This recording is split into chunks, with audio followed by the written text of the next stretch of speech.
Hello, এতক্ষণ কই ছিলি? বাসায়। রাতে খাইছেন? হাতে খাইছো? হ্যাঁ। শরীর ঠিক আছে?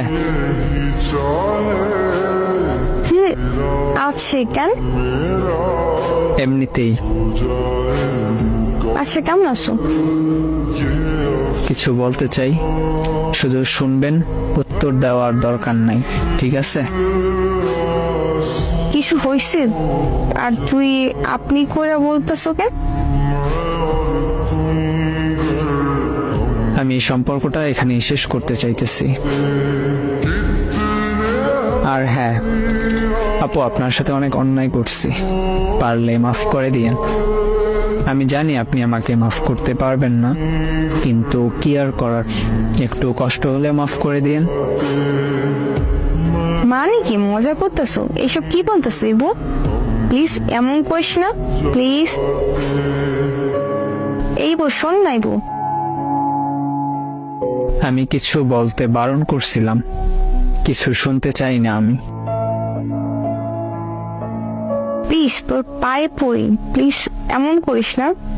আমি কি করছি বল? আমি কি করছি ইবু? ভালো লাগে না এই ধরনের কথা।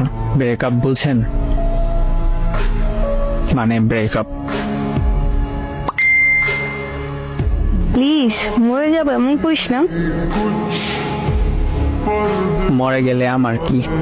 এমন কথা বলা বন্ধ করেন, ব্লক করে দিব কিন্তু। প্লিজ তোর পায়ে পড়ে ছাইড়ে যাস না। তুই তো বলছিলি কখনো ছাইড়ে যাবি না, তাহলে এমন করতেছো কেন? তো সবশেষে আপনাদের কাছে একটা প্রশ্ন থাকতেই পারে, আসল কাহিনীটা কি, কি কারণে ব্রেকআপটা হইল? যারা এই পুরো ভিডিওর 6টা পার্ট দেখছেন তারাই হয়তো বা এই প্রশ্নটা করবেন, বা তাদের মনের ভিতর প্রশ্নটা আছে।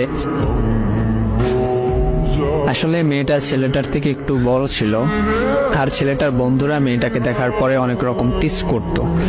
ছেলেটার বন্ধুরা বলতো তোর সাথে আর মানায় না, এই ধরনের অনেক রকম টিস করত, যার কারণে ছেলেটা মেয়েটার থেকে দূরে সরে যায়।